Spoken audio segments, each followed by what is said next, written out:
Wednesday, October 29. Temperatures outside generally in the lower 40s. We'll make it up into the upper 40s today with a lot of sunshine. Not too bad of a day out there. I'm Chief Meteorologist Dean Wysocki, along with our Ag Director Bridgette Readel, who is on the road again. Where are you at today, Bridgette? Well, currently keeping an eye on things in Steele County. Shout out to my favorite county sheriff. He'll probably be ambling by anytime soon. And we'll just make sure things are going smoothly when he stops. Don't give him a reason to stop. There's a long history here. There's been plenty of reasons. I'm sure there is. Yes. Well, I'll tell you what, we've got some pretty decent weather. You know, we're going to round out the month of October well above normal in terms of temperatures. It's been a pretty warm month. And what does this say for the LRC cycle? We're starting out the first part of the LRC cycle on a warmer than normal note. Now we still got about 2 or 3 weeks left, so let's not jump to too many conclusions because we know how things can change in just a heartbeat. But we are looking at some pretty decent weather as we head into the rest of the weekend, into the upcoming weekend. With sunny skies today, we'll top out in the upper 40s with a light northwest wind. Tonight, partly cloudy. We can't rule out an isolated sprinkle towards sunrise, but most areas not going to see a thing with lows in the low 30s. Winds turn to the southeast, and then south to southwest winds tomorrow about 10 to 20. And thickening clouds and highs in the low 50s. A clipper system will bring us clouds and cooler weather for your Halloween, with highs only in the low 40s and an isolated rain or snow shower possible. But again, nothing to worry about. And then the weekend looks dry. Saturday, we'll see temperatures in the upper 40s and then a windy, mild day on Sunday with highs around 60. Then a cold front swings through on Sunday night. And behind that front, temperatures not too bad. We're looking at next week starting off in the 50s. I still don't see any Arctic air. I still don't see any big snows on the horizon. And this afternoon's weather is brought to you by Progressive Ag Risk Management. So, Bridgette, we're starting to see some signs that the models are trying to drag down some colder air for the following weekend. They've been doing that for the last couple of days. They'll back off on it, and then they'll kind of tune back into cold weather. And then yesterday's models even had a pretty decent snow event coming through here for next weekend. Not buying it, not buying it yet, but something we'll keep an eye on. It's we're going to continue with the mild weather at least through the weekend and the first part of next week. So let's enjoy it while it's here. Well, okay. Is it possible to have snow? Yeah, of course it is. It's that time of the year. I don't know. I'm torn. I'm not quite ready for it. And I've had years as a native North Dakotan where we didn't have snow until Christmas time. Wow. There's nothing wrong with that. No. Having a white Christmas is great. Nobody said we had to have it at Thanksgiving. Right. That's true. Or Halloween, which we've had before as well. So I know I'm not the only kid listening who has trick-or-treated in her snowsuit. Yes. Oh, I'm sure. Yeah, you had this cool costume that your mom bought at the drugstore in town.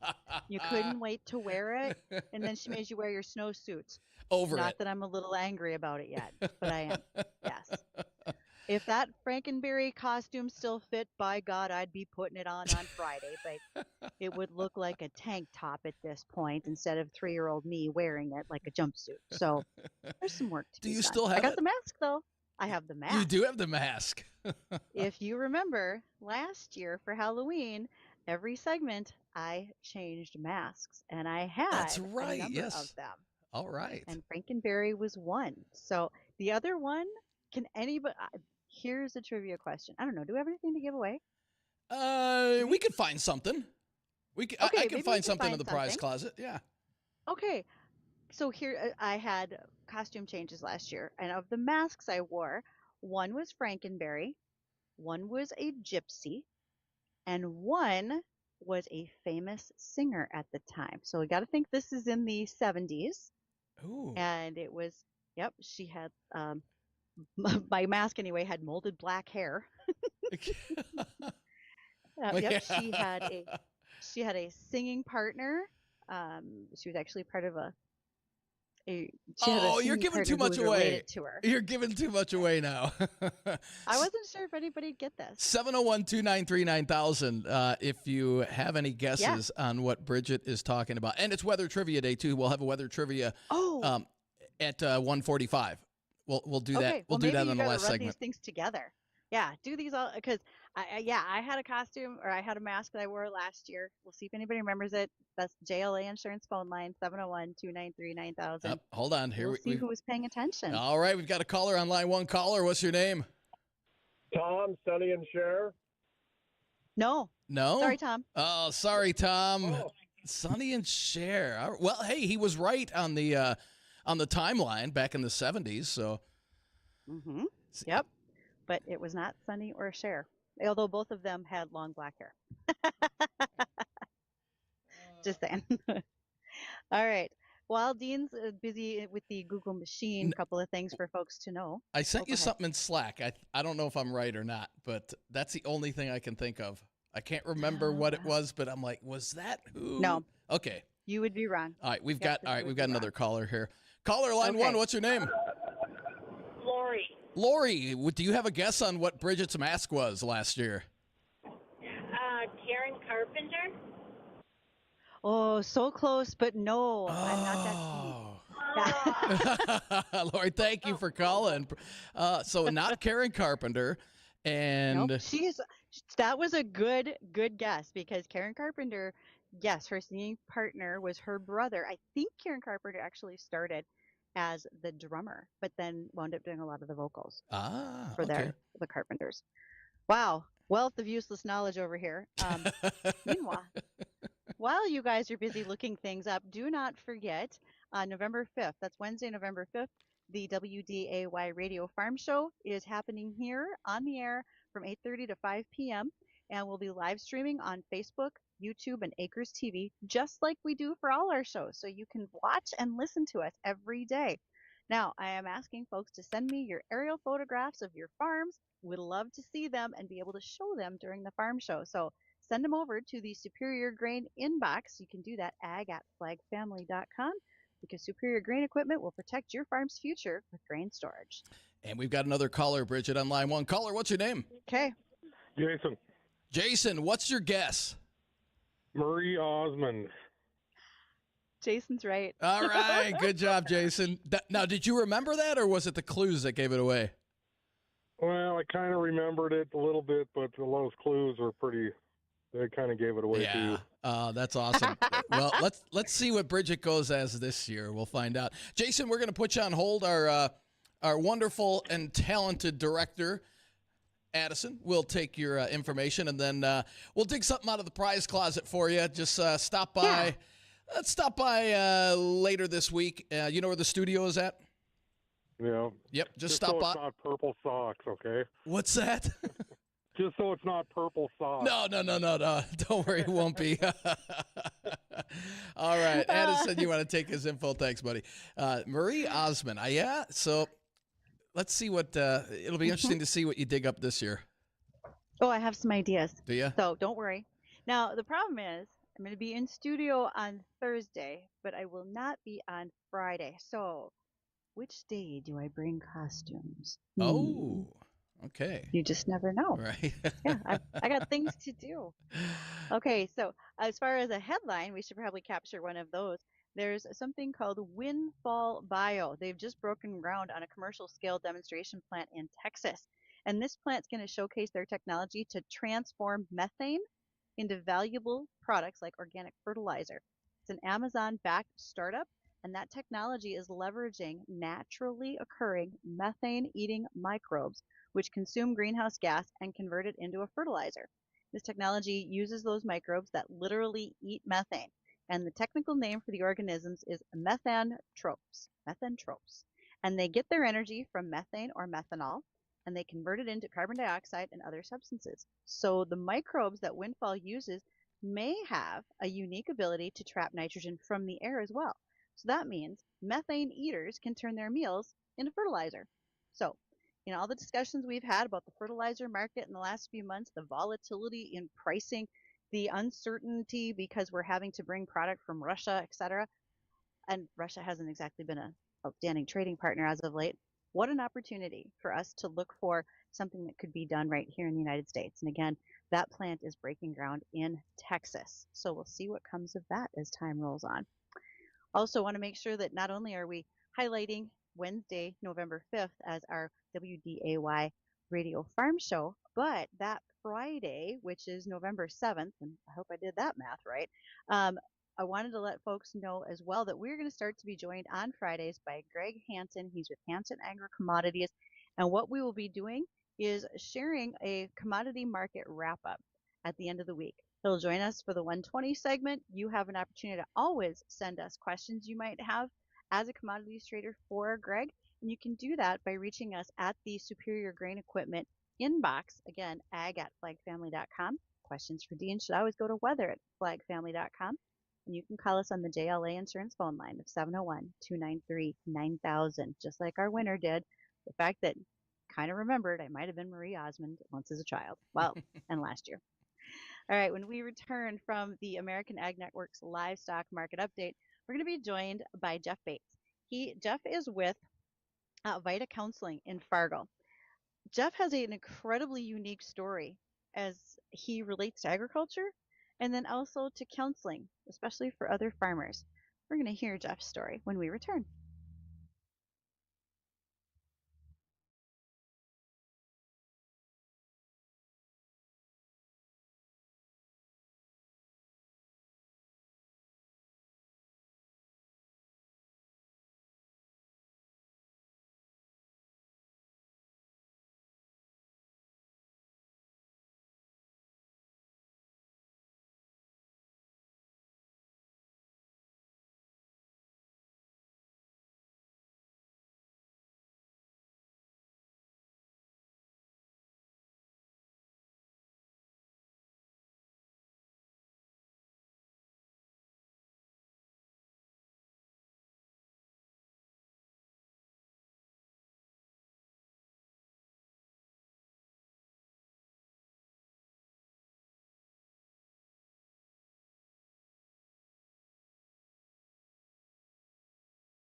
Here at the Coral Laundromat Studio, we want to make sure to remind you that it is Cybersecurity Awareness Month.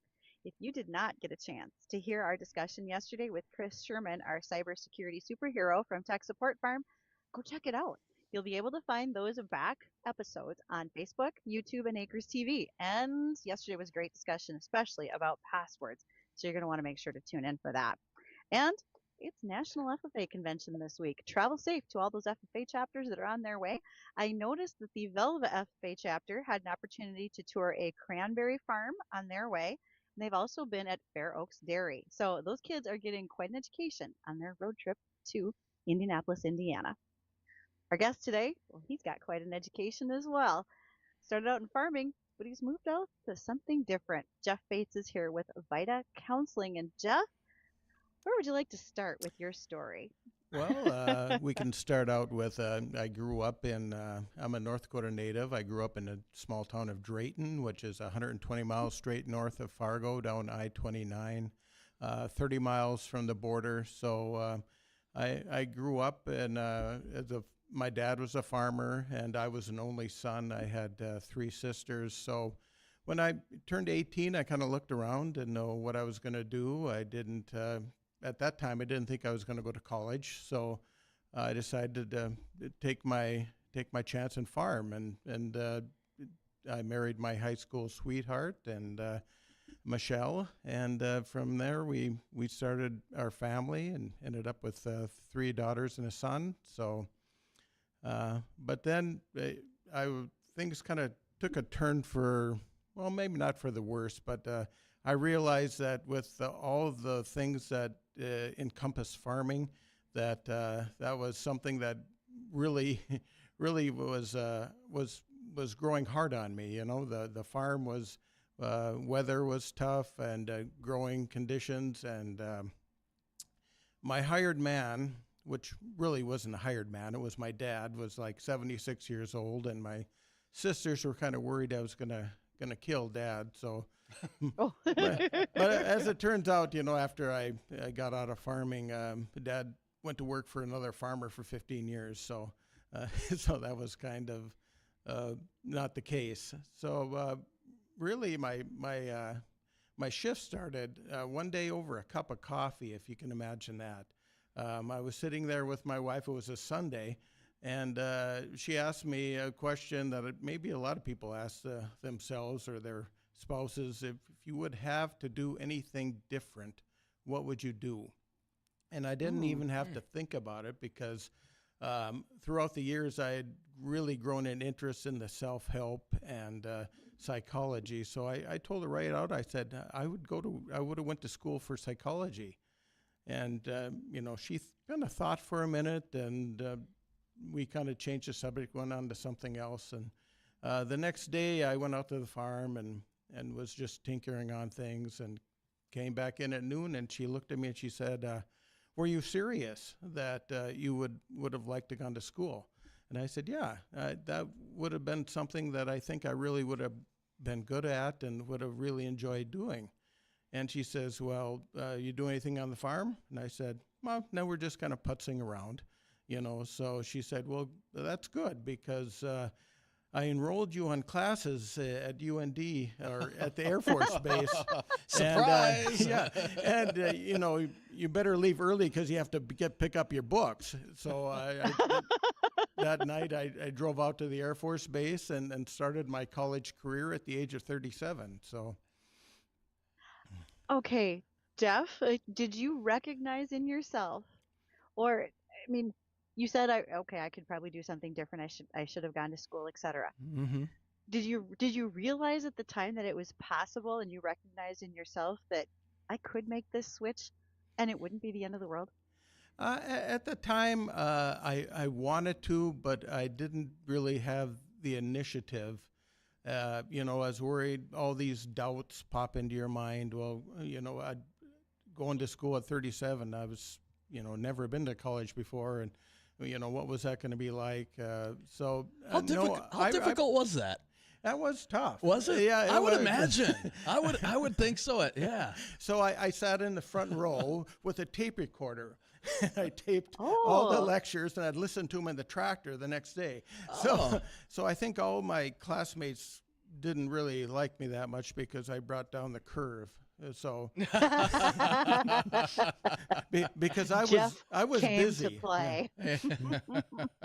You did. Oh, and you embraced that. Did you continue to farm the whole time you were taking classes? Yes, I did. I took all the classes I could. At one time, I actually had 28 credits. And, Are you kidding? Whoa. Well, you see, I was taking them at the air base. I'd take some classes. I'd take some classes at UND, and then I also had some correspondence classes. And you were still farming. And I was still farming. Yeah. You didn't get much sleep. No, that was kind of a luxury at that man. time. Yeah. Yeah. Well, I knew I had to do it fast. Right. Yeah. I wasn't there to mess around. So. Wow. Well, that's just it. You had a mission, and was your plan that I graduate, get my license, and I'm out of farming? Did you have that right from the get-go? That was my plan. Yeah. So I got my undergrad in 3 years, and then I got out of farming and I went into grad school, which I probably could have done that a little bit different, because once I got into grad school, then I decided I needed to make a living.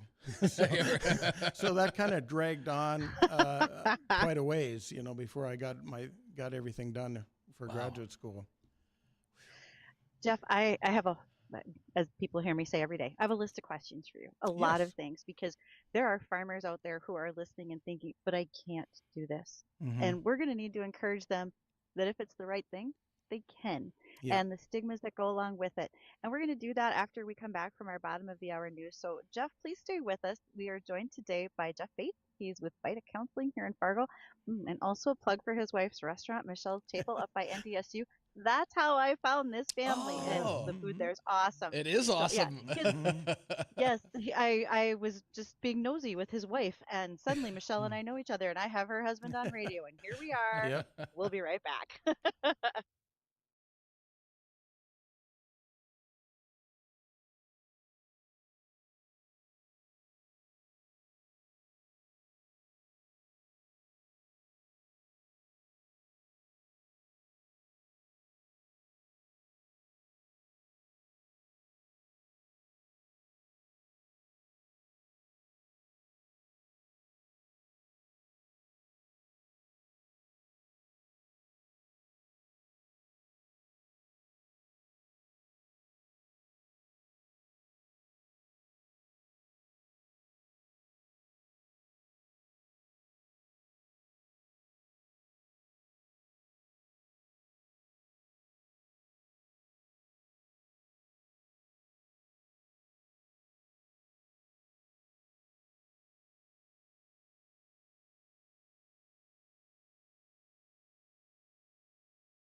A big thank you to those who have been a part of our Here We Grow Project 2025. We sincerely appreciate the support that you have given as we raised our 20 acres of wheat this year. And also, we are now going to be able to present a check to our treasured charity, and that is Farm Rescue. We're going to be doing that next Wednesday during the Farm and Ranch, the WDAY radio farm show. I don't want to say farm and ranch, but it will entail farms and ranches. And those sponsors would be Gowan USA. So if you're still doing some burn down, even though we've had a heavy frost and things are cooling off, now is still a great time to keep up with your weed control before spring. Add Vita to your tank mix for burn down. And our project brought us to working with Peterson Farm Seed. And we're going to be talking to Peterson as well in the upcoming weeks about their lineup as they get ready to go into the spring season. The guest we're talking to today, though, is Jeff Bates. He's with Vita Counseling in Fargo. And Jeff was a farmer who transitioned his life to, do I say psychologist, psychiatrist? I am a licensed professional clinical counselor. So LPCC is kind of what we go by. So I always figure I better ask on that one because I'm never sure who's who and what they do. But with you, Jeff, your background as a farmer, are a lot of your clients coming to you with that same rural background? Yeah, I get several clients. When I first started, that was kind of the majority of the people that I would see, but it's pretty much branched out. And when things get tough in farming, I do see an up clip in farmers coming to see me. But yeah, it is mostly farmers. Okay, as a guy who farmed and then decided to make a change, education, you were listening to your class notes while you were in the tractor, all of it. If you have a client or if you know of a farmer who's listening and they're thinking about making that change, maybe they're done with farming. What's your challenge to them, or what's your encouragement to them to help them feel like they could do this? Well, my challenge would be to not give up on that dream. Kind of the thing that kept me going was persistence, because once I had to make a living, I didn't get some of my schooling done. It had to wait, and I had to keep going. And I guess the thing I would say is persistence. Don't give up on that dream. Just keep on going. And if it's just a few credits every winter, that's going to get you there. So try to get that undergraduate degree. Fill in where you can. Well, what I did is I took classes everywhere I could. There was a professor who in geography that did trips. So I'd sign up for a trip, and it wasn't too bad because I could take my daughters with me, and so we made a trip up to Winnipeg to see some geographical sites up there, and it was one credit, but it was one credit. So just get them wherever you can and keep going.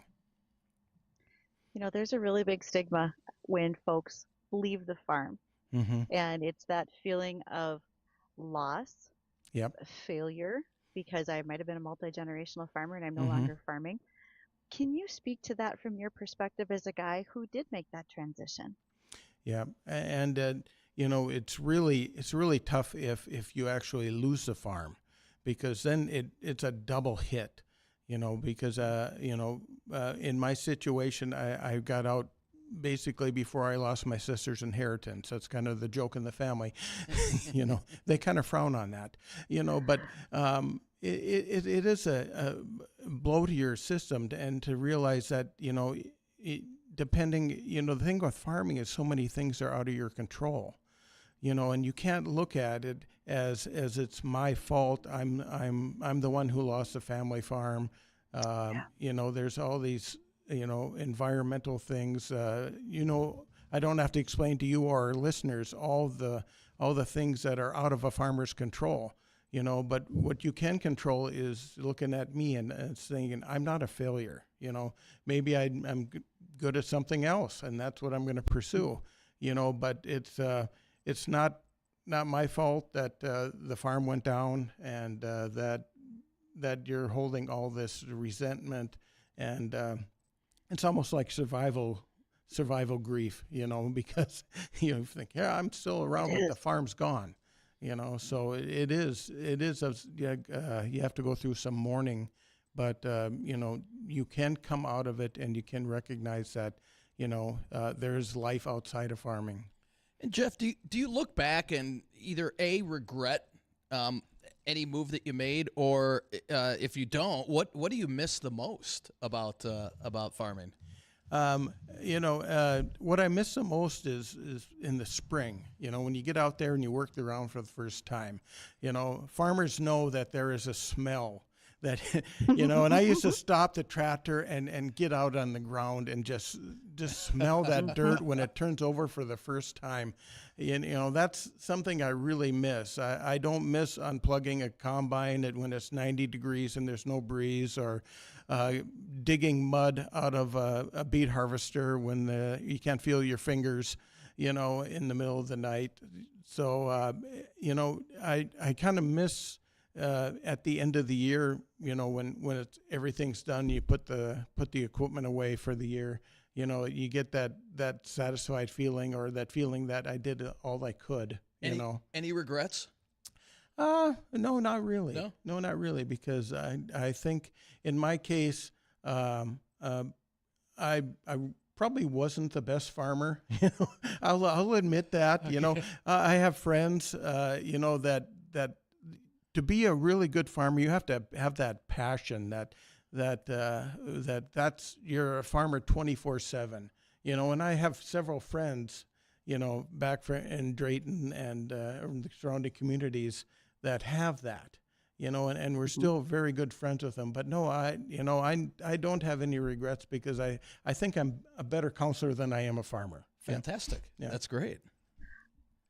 In that counseling practice, are you seeing an uptick in folks coming in talking about their anxiety with current market conditions, potentially worried about depression, et cetera? What does that look like that you see every day? It's a growing problem, and what I try to tell people again is control what you can control. Control your health, control your exercise, control people. Have people around you, and with these troubling times, I always try to reach out or have farmers bring in their wives, and I tell the wives to talk to the siblings, that if you notice things, because farm suicide is a big issue, and it's been since I started farming in the 80s. Farm accidents are on the rise, and there's always that question. Is it really an accident? But if you hear, your farmer that you love talk about maybe things would be better, if they're not around, or things like that. Even passive statements, don't take it passively. Jump on it and have that compassionate conversation with them. Hey, maybe we should see somebody. I'll go with you. Things like that. Don't. Because farmers are fiercely independent, and we don't like to ask for help, and that's something that farmers, it's not a weakness to ask for help, it's a strength. So I always encourage farmers to talk with their spouses, with their siblings, and with their community. Stay in touch with their community. That's very important. Just this morning on Twitter, yes, I know it's X, I still like to call it Twitter, I posted a picture that I got from a friend, and she is cleaning out her elderly mom and dad's house and found a quiz. We figure it's from about the 60s, asking about suicide and how to watch for the signs in others. This is not a new topic. No. But I think there's an uptick in open discussions about it. We're not hiding it behind closed doors anymore. Right. And farmers are so isolated. You're spending 12 hours in a tractor, with maybe you're talking to somebody on the phone or on the radio, but otherwise you are there with your own thoughts. And a lot of times our thoughts can turn to negative things, and they can kind of spiral on us, and we can get in a really deep and dark spot. So if you see any, your farmer friend giving away things, or not taking any interest in things they used to, And again, casual talks about suicide ideology, don't, that's not something we need to play with, especially when we have tough times like this, when prices aren't the best, and we're at the end of the season and it's raining, and I got crops still out there. Yeah. And it's not even when things are just bad. I mean, Mm-hmm. that's when we really focus on it, is Yeah. when we're in an economic situation like we are right now. But even when economics look good, people still struggle, and we Right. have to recognize that. Mm-hmm. So, Jeff, I really want to say thank you for you joining us today. This is a personal focus that I really want to continue to highlight for many people, so that they understand how important mental health is, as well as the physical health. And I just want to tag into that and say that recently, in the month of October, we had a stroke educator on. That was at the beginning of October. She was from Essentia Health. She sent me a story today saying that because she listened to our show, or excuse me, that a patient listened to our show, that patient came in and was asking for help because of a potential stroke Wonderful. with her spouse. So, Jeff, if we can do that for farmers about their mental health, your goal here today was accomplished. Amen. Awesome. Well, Jeff, thank you so much for joining us. One quick last question. What's more stressful, farming or counseling? Definitely farming. Okay, It's not even the same close. spectrum. That's what I figured. I can go home at the end of the day, and I have the ability to kind of put things out of my mind. But at farming, I couldn't. Okay, makes sense, 100%. Well, Jeff, again, thanks for joining us. We appreciate your time. And when we come back, we'll have our weather trivia question, your chance to win one of our Darter plastic rain gauges, and we'll hit on a couple of ag topics as well. So don't go anywhere. We'll be right back.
And welcome back to Weather and Ag in Focus. 1:52 in the afternoon, and it's time for our weather trivia for your chance to win one of our Darter plastic rain gauges. And today's question is, what type of weather is hotter than the sun? What type of weather is hotter than the sun? It's kind of an easy one today. No clue, Addison? Hotter than the sun? What type of weather is hotter than the surface of the sun? I don't know what type. Desert sandstorms. There, yeah. That I was going to say I don't know what type of weather, but I could think of a thing that's hotter than the surface of the sun, and that would be my car in the middle of June. Okay, well there you go. Oh, good point. Yeah, I might also. I was in Illinois in July. That also hotter than the surface of the sun with humidity to boot. Yeah, you close the windows inside of a car on a hot summer day. That rivals it. We got a caller on line one. Caller, what's your name? Steve. Steve, what is your guess? What type of weather event is hotter than the surface of the sun? How about lightning? That is correct. That was kind of an easy one today. Yeah. Now, as a bonus question, how hot does lightning get? Any clue? Oh, I wouldn't know what that would be. Yeah. It's got to be pretty toasty. Yeah, well, the surface of the sun is roughly about 10,000 degrees Fahrenheit. A lightning bolt can reach up to 54,000 degrees Fahrenheit.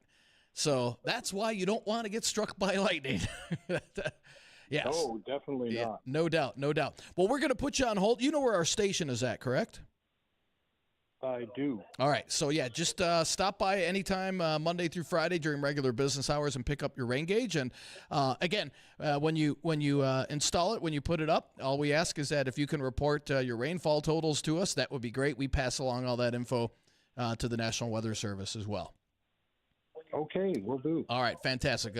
Hold on a minute, and Addison will get all your information. All right. So look, did you know that one, Bridgette? Children of the 80s. Well, yes, I did. But when you asked about what would be hot, how hot would it be? Children of the 80s will recall that after microwaving a hot pocket, the inside of that was as hot as the surface of the sun, because you couldn't wait to eat it while you're watching your enemy special, waiting to go out and do chores, or maybe that was just me. Right. You're not far off. You're not far off. Yeah, it was that hot. Yeah. Like boiling lava hot. It was terrible. Oh man. So yes. So you got a couple of I'm glad we had a caller. Yeah, no doubt. Well, we had 4 or 5 lined up, so I think that was that was kind of an easy one. Okay. So you have some ag topics you want to hit? Okay, let's talk about Apple's new AI-powered AirPods. Because you're going to think to yourself, why would that have anything to do with farming? We often have farms that have extra labor on the farm that may or may not have English as their first language. And that could happen all around the country, and it happens here in the Dakotas and Minnesota as well. But these new AI-powered AirPods are a wearable device that's really not new, except they feature a new version called Live Translation, and it will transform the device from a listening tool into a real-time language translator. And it also signals how Apple is going to intertwine AI features directly into everyday consumer hardware. So when I think about this, that's pretty cool. If I have someone, either I'm on a farm or visiting, whether it's in the States or I'm traveling outside the US, and you always think about, how am I going to communicate really well? Suddenly, the AirPods just made it easy for me. And it would be able to understand the language involved. So if we're talking cattle, right, it would transfer the right translation depending on what we're talking about, whether it's animal health, maybe it's artificial insemination. And all of that would just happen so much easier and faster than any other time we've been able to do it before. So realistically, that's a pretty cool feature for farms that we haven't thought about yet. Nice. Wow. Yeah. Farmers are also looking at things like meta glasses, because if you have those meta glasses on, you should be able to take photos of, say, a part that you're working on, and it will look up instructional videos for you. Or if you're working with, say, hogs, and you see something and want to send a picture to your vet, but you can't really whip out your phone every time. You might be dirty or whatever the case may be, but your glasses can do it for you. And then I think lastly, one of the fastest growing on-farm tools that more folks have been looking at is 3D printers. There are indeed some parts, accessories, etc., that you can print at home for a fraction of the cost of what it would take for you to have to buy those parts somewhere else. Fabrication tools have come up quickly. How do we do? Did we lose me? We lost you there for a little bit. Yeah, we lost you there for a little bit. You're back. Okay. What was I talking about? Was I talking about the 3D printers? yeah. Yes, you were. Yeah. Okay. Oh, good. Thank you, Steele County cell phone towers. Oh, right. See, she is fleeing from the police. Haven't found me yet. Yeah, right. But I would say those 3D printers have really come along as a great tool that more and more farms are using as a replacement parts option versus having to go buy them. Perfect. Good deal. Well, hey, we want to thank everybody for joining us today on Weather and Ag in Focus. Go out and have yourself a great day, but don't go anywhere. Not yet. The Jay Thomas Show is coming up next.